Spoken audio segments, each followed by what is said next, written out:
ನಮಸ್ಕಾರ. ನನ್ನ ಹೆಸರು ಶಿವಶಂಕರ್.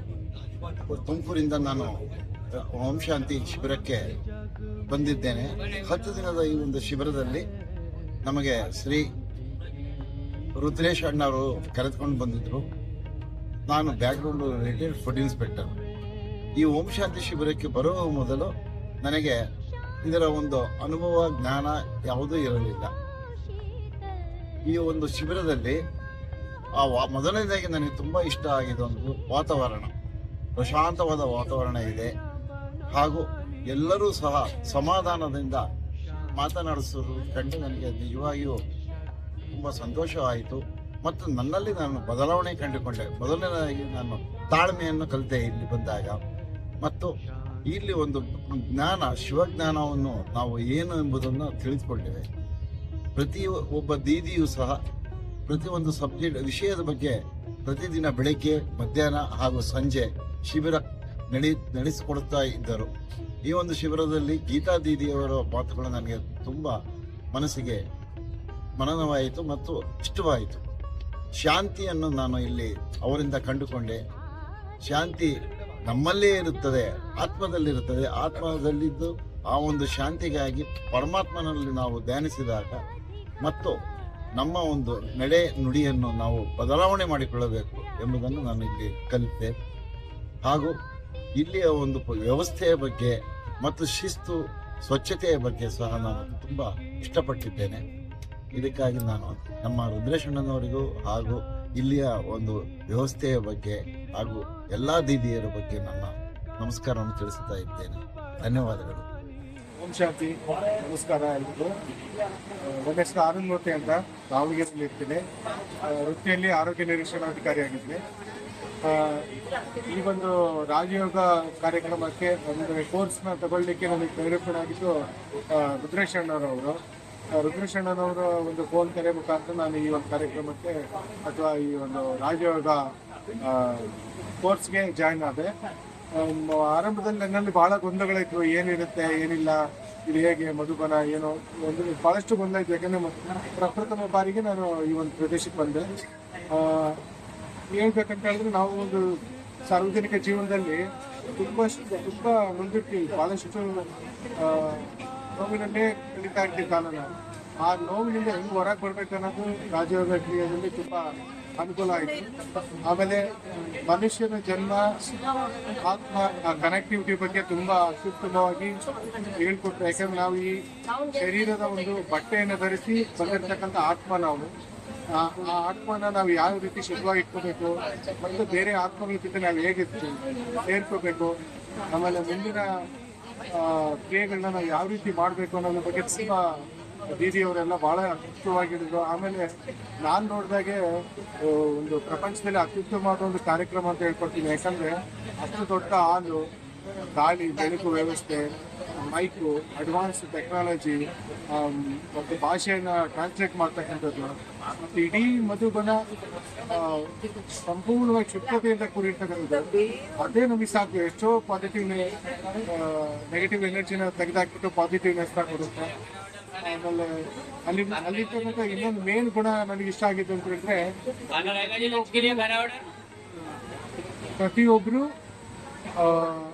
ಸೇವಾ ದೃಷ್ಟಿಯಿಂದಲೇ ಬಂದಿರ್ತಾರೆ. ಅಂದರೆ ಒಂದು ಯಾವುದಾದ್ರೂ ನಮಗೆ ಬೇರೆ ಏನು ಹೇಳ್ತಾರೆ ಅಂದರೆ ರೆಸ್ಟ್ ಸಿಗ್ಲಿ ಅಂತ ಹೇಳಿ ಯೋಚನೆ ಮಾಡ್ತಿರ್ತಾರೆ ಬೇರೆಯವರು. ಆದರೆ ಇಲ್ಲಿ ಬಂದಾಗ ಏನಿರ್ತಾರೆ ಅಂದರೆ ನಾವು ಏನಾದರೂ ಸೇವೆ ಮಾಡಬೇಕು, ಏನು ಮಾಡಬೇಕು ಅಂತ ಹುಡುಕ್ತಾ ಇರ್ತೀವಿ ಕೆಲಸಗಳನ್ನು. ಎಕ್ಸಾಂಪಲ್, ಈಗ ನಾವು ನಾವು ಅಲ್ಲಿ ಹೋದ್ಮೇಲೆ 2 ದಿನ ನಮ್ಮ ಜೊತೆಗಿದ್ರು ಅಷ್ಟೇ, ಮತ್ತು ನಂತರ ನನ್ನ ಕೈ ಸಿಗಲೇ ಇಲ್ಲ. ಅಲ್ಲಿ ಎಲ್ಲಿ ಹೋಗ್ತಾರೆ ಅಂತ ಕೇಳುವಾಗ ಕೊನೆ ಗೊತ್ತಾಯಿತು ಅವರು ಅಲ್ಲಿ ಅಡುಗೆ ಮಾಡ್ತಕ್ಕಂಥ ಪ್ರದೇಶದಲ್ಲಿ ಸೇವೆ ಮಾಡ್ತಾರೆ ಅಂತೇಳಿ. ನಮ್ಗೆ ಗೊತ್ತೇ ಇರಲಿಲ್ಲ. ಆಮೇಲೆ ಕೊನೆಗೆ ನಾವು ಸಹ ಅಲ್ಲಿ ಪ್ಲೇಟ್ಗಳು ತೊಳೆದಿದ್ದ ಒರೆಸೋದು ಮತ್ತು ಲೋಟ ಒರೆಸೋದು, ಚಮಚ, ಭಾಳಷ್ಟು ನನಗೆ ತೃಪ್ತಿ ಕೊಟ್ಟಂಥ ಕೆಲಸಗಳವು. ಯಾಕಂದ್ರೆ ನಮ್ಮ ಮನೇಲಿ ಸಹ ನಾವು ಅದು ಮಾಡೋದಿಲ್ಲ, ಬಿಸಾಡಿ ಬರ್ತೀವಿ. ಇಲ್ಲಿ ನಾವು ಅದು ಮಾಡಿದಾಗ, ಸೇವೆಯನ್ನು ಮಾಡಿದಾಗ ಭಾಳಷ್ಟು ಖುಷಿ ಆಯಿತು. ಆಮೇಲೆ ಈಗ ತಾನೇ ಪೃಥ್ವಿಯಣ್ಣವ್ರು ನಮಗೆ ಜಗಳೂರು ಸೆಂಟರ್ ಬಗ್ಗೆ ಪರಿಚಯ ಮಾಡಿಕೊಟ್ರು, ಅಲ್ಲಿ ಭಾರತೀಯ ಅಕ್ಷರ ಬಗ್ಗೆ. ನಾನು ಅಲ್ಲಿಂದ ಏನು ತಿಳ್ಕೊಂಡು ಬಂದಿದ್ದೀನಿ ಅದನ್ನ ಹೇಳೋದು 1 ನಿಮಿಷದಲ್ಲಿ ಸಾಧ್ಯ ಇಲ್ಲ. ಅದು ಭಾಳ ನಿರಂತರವಾಗಿ ನನ್ನಿಂದ ಬೇರೆ ಭಾಳಷ್ಟು ಆತ್ಮಗಳಿಗೆ ಇದನ್ನು ನಾನು ಪ್ರಚರಿಸ್ಬೇಕಂತ ನಾನು ವೈಯಕ್ತಿಕವಾಗಿ ಡಿಸೈಡ್ ಆಗಿದ್ದೀನಿ. ಮತ್ತು ನನಗೆ ಇಡೀ ಎಲ್ಲ ಪ್ರಪಂಚನೂ ಬದಲಾಯಿಸೋಕ್ಕಾಗಲ್ಲ, ಆದರೆ ನನ್ನ ಒಂದು ಪುಟ್ಟ ತಾಲೂಕು ಜಗಳೂರು ತಾಲೂಕು ಏನಿದೆ ಅಲ್ಲಿರ್ತಕ್ಕಂಥ ಸೆಂಟ್ರು ಭಾರತೀಯ ಕೌರ ಜೊತೆ ಸೇರಿ ಅಲ್ಲಿರ್ತಕ್ಕಂಥ ಕಾರ್ಯಕ್ರಮಗಳಲ್ಲಿ ಎಲ್ಲ ಸೇವಾದಾರಿಯಾಗಿ ನಾನು ಸಂಪೂರ್ಣವಾಗಿ ತೊಡಸ್ಕೊಂತೀನಿ ಅಂತ ಹೇಳ್ತಾ ಇನ್ನೂ ಹೆಚ್ಚು ಹೇಳ್ಬೇಕನ್ಸುತ್ತೆ, ಆದರೆ ಇಷ್ಟು ಸಾಕು ಅನ್ಸುತ್ತೆ. ಯಾಕಂದ್ರೆ ಸಮಯ ಇದನ್ನ ಹೆಚ್ಚು ತಗೊಳಲ್ಲ ನಾನು. ಒಟ್ಟು ಏನಂದ್ರೆ ನಾವು ಅಲ್ಲಿ ಕಲ್ತು ಬಂದಿದ್ನ ಮರೆಯೋದು ಭಾರಿ ಸುಲಭ. ಆ ಪ್ರೇಕ್ಷಣೀಯ ಸ್ಥಳಗಳನ್ನ ನಾವು ಅಷ್ಟೊಂದು ನೋಡಿದೆ. ನನಗೀಗ ಫೋಟೋ ನೋಡಿ ಹೇಳ್ಬೇಕಾಗುತ್ತೆ, ಯಾಕಂದ್ರೆ ಅವ್ನು ಮತ್ತೆ ಬಿಟ್ಟೆ ನಾನು. ಅಲ್ಲಿ ನಾನು ನೆನಪಿಟ್ಕೊಂಡ್ಬಿಟ್ಟಿದ್ದು ಒಂದೇ ಪೀಸ್, ಶಾಂತಿ, ನೆಮ್ಮದಿ, ಒಂದು ಸಹೋದರತ್ವ, ಅಕ್ಕ ತಂಗಿ. ನಾವು ಏನು ಇದುವರೆಗೂ ನಮ್ಮ ಕೆಟ್ಟ ಕರ್ಮಗಳನ್ನ ಮಾಡಿದ್ವಿ, ನಾನು ಬಾಬನ ಹತ್ರ ಅಷ್ಟೇ ಬೇಡ್ಕೊ ಬಂದೆ. ಗೊತ್ತಿಲ್ಲದೆ ನಾನು ಎಷ್ಟು ಕೆಟ್ಟ ಮಾಡಿದ್ದೀನಿ, ಒಳ್ಳೇದನ್ನ ನನಗೆ ನೆನೆಸೋದಿಲ್ಲ. ಕೆಟ್ಟದ್ನೇನು ಮಾಡಿದ್ದೀನಿ ಅದನ್ನ ನಿನ್ನ ಪಾದ ಅಂದರೆ ಬಾಬಾವರ ಬ್ರಹ್ಮ ಬಾಬಾವರ ಅಲ್ಲಿ ಕೂತಂಥ ಎಲ್ಲ ಮೆಡಿಟೇಷನ್ ಸೆಂಟರ್ಗಳಲ್ಲಿ ನಾನು ಅದನ್ನೇ ಕೇಳ್ಕೊಂಡು ಅಲ್ಲೇ ಬಿಟ್ಟು ಬಂದಿದ್ದೀನಿ ಅಂತ ಹೇಳ್ಕೊಂಡು.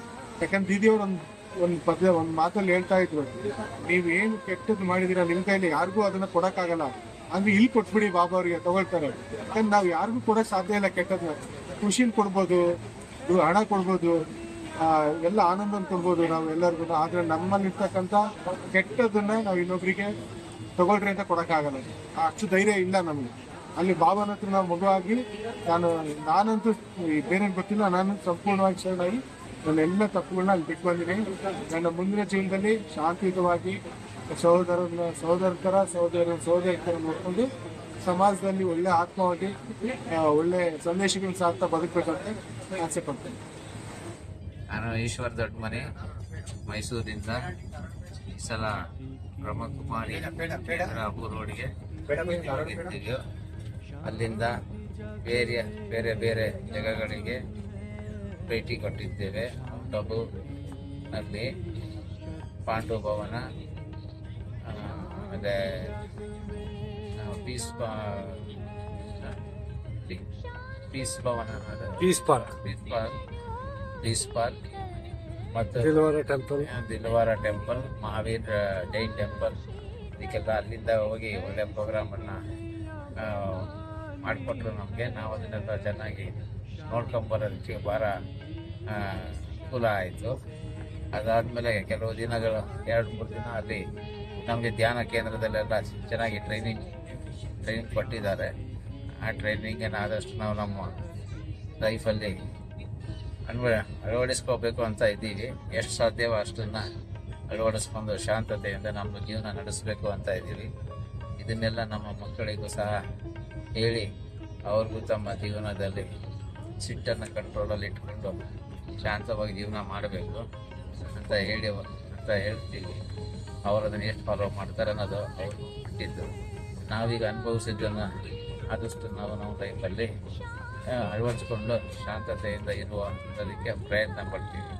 ಯಾಕಂದರೆ ಎಷ್ಟು ದಿನ ಮಾತಿಗೂ ಜಗಳಗಳು ಆಗ್ತಿದ್ದು ಮನೆಯಲ್ಲಿ, ಅದನ್ನು ಆದಷ್ಟು ಕಂಟ್ರೋಲ್ ಮಾಡಿಬಿಟ್ಟು ಶಾಂತತೆಯಿಂದ ಇರುವ ಪ್ರಯತ್ನ ಮಾಡಬೇಕು ಅಂತ ನಾವು ನಮ್ಮ ಪ್ರೋಗ್ರಾಮ್ ಶುರುಕೊಂಡಿದ್ದೀವಿ. ಈಗ ಏನಾರೇ ಆದಷ್ಟು ನಮಗೆ ಅನುಕೂಲ ಆದಲ್ಲಿ ಮುಂದಿನ ದಿನಗಳಲ್ಲಿ ಮತ್ತೆ ನಾವು ಅಬು ರೋಡ್ಗೆ ಭೇಟಿ ಕೊಡಬೇಕು ಅಂತ ತೀರ್ಮಾನಿಸಿದ್ದೀವಿ. ನಮಸ್ಕಾರ. ಶಾಂತಿ ಎಲ್ರಿಗೂ. ನಾವು ಇಲ್ಲಿಗೆ ಬಂದು ಇವತ್ತು 11th ಡೇ ನಮ್ಮ ಜರ್ನಿ ಬ್ಯಾಕ್ ಟು ಪೆವಿಲಿಯನ್ ಆಗ್ತಾ ಇದೆ. ಬಟ್ ಇಲ್ಲಿನ ಅನುಭವ ತುಂಬಾ ಚೆನ್ನಾಗಿತ್ತು. ನಮ್ಮ ಸ್ಟಾರ್ಟಿಂಗ್ ಡೇ ಇಂದ ಇಲ್ಲಿವರೆಗೂ ಎಲ್ಲರೂ ಒಂದೇ ಕುಟುಂಬದವ್ರ ತರ ಇದ್ವಿ. ಸೊ ಇಲ್ಲಿನ ಎಲ್ಲಾ ಸ್ಥಳಗಳನ್ನು ತುಂಬಾ ವೀಕ್ಷಣೀಯ ಪ್ರದೇಶಗಳಾಗಿರೋದ್ರಿಂದ ಎಲ್ಲಾ ಪ್ರದೇಶ ತುಂಬಾ ಚೆನ್ನಾಗಿ ಎಂಜಾಯ್ ಮಾಡಿದ್ವಿ. ಮೌಂಟ್ ಅಬುದಲ್ಲೂ ಕೂಡ ಜೈ ಮಾತಾ ಅಂಬೆ ರೋಪೇಲ್ ಹೋಗಿ ಮಾ ಅಂಬೆ ದರ್ಶನ ಮಾಡಿದ್ವಿ, ಶಕ್ತಿಪೀಠದ ದರ್ಶನ ಮಾಡಿದ್ವಿ. ರೋಪೇಲ್ ಹೋಗಿದ್ದು ಬಂದಿದ್ದು ಎಂಜಾಯ್ಮೆಂಟ್ ತುಂಬಾ ಚೆನ್ನಾಗಿತ್ತು. ಇವನ್ ರಾಣಾ ಪ್ರತಾಪದ ಏನೊಂದು ಸ್ಟ್ಯಾಚ್ಯೂ ಇತ್ತು ಎತ್ತರದ ಗುಡ್ಡದ ಮೇಲೆ, ಅದನ್ನು ಕೂಡ ವೀಕ್ಷಣೆ ಮಾಡಿದ್ವಿ. ತುಂಬಾ ಚೆನ್ನಾಗಿತ್ತು. ಇಲ್ಲಿಯ ಊಟ ತಿಂಡಿ ವ್ಯವಸ್ಥೆ ಪ್ರತಿಯೊಂದು ತುಂಬಾ ಚೆನ್ನಾಗಿದೆ.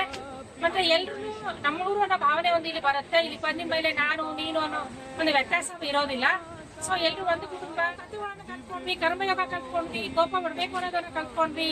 ಮತ್ತೆ ಸುಮಾರು ವಿಷಯಗಳ ಒಂದು ಶಿಬಿರಗಳಲ್ಲಿ ಪಾಠಗಳು ತುಂಬಾ ಚೆನ್ನಾಗಿತ್ತು. ಇವನ್ ಶೀಲೋದೇವಿ ಆಗಿರ್ಬಹುದು, ಆಮೇಲೆ ಎಲ್ಲಾ ದೀದಿಯರು ತುಂಬಾ ಚೆನ್ನಾಗಿ ಪಾಠಗಳನ್ನ ಮಾಡಿದ್ರು.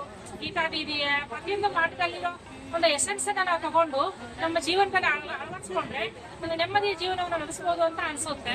ಸೊ ಈ ಕಲ್ತಿರೋದನ್ನ ಇನ್ನು 4 ಜನರಿಗೆ ಹೇಳಿದ್ರೆ ಅವರ ಜೀವನದಲ್ಲೂ ಒಂದು ಕೆಲವೊಂದು ವ್ಯತ್ಯಾಸಗಳನ್ನ ಕಾಣಬಹುದು ಅನ್ನೋ ಒಂದು ಭಾವನೆ ಇದೆ. ಓಂ ಶಾಂತಿ. ನನ್ನ ಹೆಸರು ಸುನಿಲ್ ದೇಶಪಾಂಡೆ ಅಂತ. ನಾನು ಅಂಧ ಮಕ್ಕಳ ಶಾಲೆಯಲ್ಲಿ ಶಿಕ್ಷಕನಾಗಿ ಕೆಲಸ ಮಾಡ್ತಾ ಇದ್ದೇನೆ. ಕಳೆದ 1 ವರ್ಷದ ಹಿಂದೆ ನನಗೆ ಓಂ ಶಾಂತಿಯ ವಾಟ್ಸಪ್ ಗ್ರೂಪಲ್ಲಿ ರುದ್ರೇಶ್ ಅಣ್ಣ ಅವ್ರ ಪರಿಚಯ ಆಯಿತು. ಅವರಿಂದ ನಾನು ಇಲ್ಲಿ ಮೌಂಟ್ ಅಬು ಪ್ರವಾಸಕ್ಕೆ ಬಂದಿದ್ದೇವೆ. ಇದು ಒಂಥರ ಮನಸ್ಸಿಗೆ ಪರಿವರ್ತನೆ ಆಗುವಂತಹದ್ದು ಕೇಂದ್ರ. ಇಲ್ಲಿ ಹಲವಾರು ಗೊಂದಲಗಳ ದಿಂದ ನಾವು ನಮ್ಮ ಮನಃಶಾಂತಿಯನ್ನ ಹುಡುಕೊಳ್ಳೋಕ್ಕೆ ಸಾಕಷ್ಟು ಬೇರೆ ಬೇರೆ ಬೇರೆ ಬೇರೆ ಇವು ವಾತಾವರಣಗಳಲ್ಲಿದ್ರೂ ಕೂಡ ಇಲ್ಲಿ ಒಂದು ವೇದಿಕೆಯಿಂದ ಆತ್ಮಕ್ಕೆ ಮನಃಶಾಂತಿ ಆಗ್ತದೆ ಮತ್ತು ನಮ್ಮಲ್ಲಿರೋ ನೆಗೆಟಿವಿಟಿ ಅವೆಲ್ಲವನ್ನ ನಾವು ಅದರಿಂದ ಹೊರಗೆ ಬರೋಕ್ಕೆ ತುಂಬಾ ಸಹಕಾರಿ ಆಗ್ತದೆ. ಇದರಿಂದ ನಾನು ಕೂಡ ಸಾಕಷ್ಟು ನನ್ನಲ್ಲಿ ಬದಲಾವಣೆಗಳಾಗಿದೆ ಈ ಶಿಬಿರದಲ್ಲಿ ಭಾಗವಹಿಸಿದ್ರಿಂದ. ಇದು ಒಂದು ಅವಕಾಶ ಮಾಡಿಕೊಟ್ಟಂತಹ ರುದ್ರೇಶ್ ಅಣ್ಣವರು, ಪೃಥ್ವಿ ಅಣ್ಣವರು, ಅಕ್ಕ ಅವರು, ಒಟ್ಟಾರೆ ಪರಿವಾರ ಓಂ ಶಾಂತಿ ಪರಿವಾರ ಇದಕ್ಕೆ ನಾನು ಕೃತಜ್ಞನಾಗಿದ್ದೇನೆ. ಮತ್ತು ಇದು ಅಲ್ಲಿ ಒಂದು ಸಂದರ್ಭದಲ್ಲಿ ಹೇಳ್ತಾರೆ, ಶಿಬಿರದಲ್ಲಿ ಕೆಲವು ಜನಗಳಿಗೆ ಅವಕಾಶ ಇದೆ ಇಲ್ಲಿ ಬರಲಿಕ್ಕೆ. ಅಂತಹ ಕೆಲವು ಜನರಲ್ಲಿ ನನಗೂ ಒಂದು ಅವಕಾಶ ಸಿಕ್ಕಿತ್ತು. ಇದಕ್ಕೆ ಅವಕಾಶ ಮಾಡಿಕೊಟ್ಟಂತ ರುದ್ರೇಶ್ ಅಣ್ಣ ಅವರಿಗೆ ನಾನು ತುಂಬ ಇನ್ನೊಮ್ಮೆ ನಾನು ಕೃತಜ್ಞತೆ ಹೇಳ್ತೀನಿ. ಮತ್ತಿಲ್ಲಿ ವ್ಯವಸ್ಥೆ ಅಂದ್ರೆ ಮನೆಯಲ್ಲೂ ಕೂಡ ನಾವು ಸಮಯಕ್ಕೆ ಸರಿಯಾಗಿ ಕೆಲವು ಊಟ ತಿಂಡಿ ಉಪಹಾರ ಆಗ್ಲಿ ಎಲ್ಲ ವ್ಯವಸ್ಥೆ ಸರಿಯಾಗಿ ಮಾಡ್ಕೊಳಕ್ ಆಗಂಗಿಲ್ಲ. ಎಲ್ಲ ಇದ್ದೂ ಕೊರತೆಗಳಾಗ್ತದೆ. ಆದ್ರೆ ಇಲ್ಲಿ ಇರುವಂತಹ ಅಚ್ಚುಕಟ್ಟು, ಸ್ವಚ್ಛತೆ, ಆದ್ರೆ ಸಮಯಕ್ಕೆ ಇರುವಂತಹ ಮಹತ್ವ, ಟೈಮ್ ಮ್ಯಾನೇಜ್ಮೆಂಟ್, ಪ್ಲಸ್ ಅದ್ರ ಜೊತೆ ಕೋಆರ್ಡಿನೇಷನ್, ಆಮೇಲೆ ಪ್ರತಿಯೊಂದು ಡಿಪಾರ್ಟ್ಮೆಂಟ್ ನಲ್ಲೂ ಕೂಡ ನಾವು ಹೊಸದನ್ನೇನೋ ಕಾಣ್ತೀವಿ. ಅದರಿಂದ ಕಲಿಯೋದಂತಹ ಅವಕಾಶಗಳು ಬಹಳಷ್ಟಿದೆ. ಸಾಕಷ್ಟು ಹೊಸ ವಿಷಯಗಳನ್ನ ಮತ್ತು ಎಲ್ಲರಿಗೂ ಅವ್ರವ್ರಿಗೆ ಭಾಷೆಯಲ್ಲಿ ಭಾಷಾಂತರಗೊಂಡು ಅವರು ಎಲ್ಲರಿಗೂ ಮುಟ್ಟಬೇಕು. ಆ ರೀತಿ ನಿಟ್ಟಿನಲ್ಲಿ ಅವ್ರ ಶಿಬಿರಗಳನ್ನ ಆಯೋಜನೆ ಮಾಡಿದ್ದು ತುಂಬಾ ಯೂಸ್ಫುಲ್ಲು. ಸುಮಾರು 25,000 ಜನ ಕೂಡುವಂತಹ ದೊಡ್ಡ ವೇದಿಕೆ ಅಲ್ಲಿ ನಮ್ಮಂತವ್ರಿಗೆಲ್ಲರಿಗೂ ಅವಕಾಶ ಮಾಡಿಕೊಟ್ರು. ಇದೊಂದು ಅವಕಾಶ ಮಾಡಿಕೊಟ್ಟಂತಹ ಸಮಸ್ತ ಬ್ರಹ್ಮಕುಮಾರಿ ಸಂಸ್ಥೆಗೆ ನಾನು ಆಭಾರಿಯಾಗಿದ್ದೇನೆ. ಇಂತಹ ಅವಕಾಶಗಳನ್ನ ಎಲ್ಲರೂ ಯೂಸ್ ಮಾಡ್ಕೋಬೇಕು. ಇದರಿಂದ ತಾವು ಕೂಡ ತಮ್ಮ ಜೀವನದಲ್ಲಿ ಸಾಕಷ್ಟು ಅಳವಡಿಕೆ ಮಾಡ್ಕೋಬಹುದು. ನಾನು ಸ್ವತಃ ನಾನು ಇದರಿಂದ ಕಲ್ತಿದ್ದೀನಿ, ನನ್ನ ಜೀವನದಲ್ಲಿ ಅಳವಡಿಸ್ಕೋತೀನಿ. ಮತ್ತೆ ನಿರಂತರವಾಗಿ ನಾನು ಬ್ರಹ್ಮಕುಮಾರಿ ಸಂಸ್ಥೆ ಜೊತೆ ಸಂಪರ್ಕದಲ್ಲಿ ಇರ್ತೀನಿ ಅಂತ ಹೇಳ್ತಾ ಒಂದ್ 2 ಮಾತು. ಈಗ ತಮಗೊಂದು ಪ್ರಶ್ನೆ ಕೇಳ್ತೀನಿ ನಾನು. ನೀವು ಕಳೆದ ಬಾರಿ ಬರ್ಬೇಕಾಗಿತ್ತು ಈ ಒಂದು ರಾಜಯೋಗ ಶಿಬಿರಕ್ಕೆ. ಅದೇ ಕಳೆದ ಬಾರಿ ತಮ್ಮ ಪತ್ನಿ ಸೀರಿಯಸ್ ಆಗಿ ಅವ್ರ ಆಸ್ಪತ್ರೆಯಲ್ಲಿ ಇದ್ರು.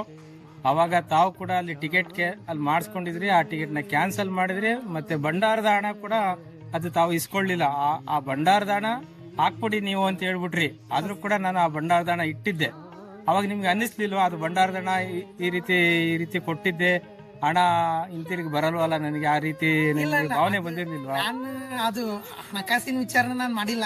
ಒಂದ್ ಮಹತ್ವ ಕಾರ್ಯಕ್ಕೆ ನಂದು ಒಂದು ಅಳಿಲು ಸೇವೆ ಅಂತ ನಾನು ವಿಚಾರ ಮಾಡಿದ್ದೆ. ಬಟ್ ಇದು ಅವಕಾಶ ಮಾಡಿಕೊಟ್ರಲ್ಲ, ಅದು ನನ್ಗೆ ನೆನಪಿಟ್ಟು ಮತ್ತೆ ನನಗೊಂದು ಅವಕಾಶ ಮಾಡಿಕೊಟ್ರಲ್ಲ, ಅದಕ್ಕೆ ನಾನು ಇನ್ನೊಂದ್ಸರ್ತಿ ಕೃತಜ್ಞತೆ ಆಗಿದ್ದೇನೆ. ಬಟ್ ಇದು ಒಳ್ಳೆ ಪಾಸಿಟಿವ್ ವೈಬ್ರೇಷನ್ ಇರುವಂತ ಜಾಗ.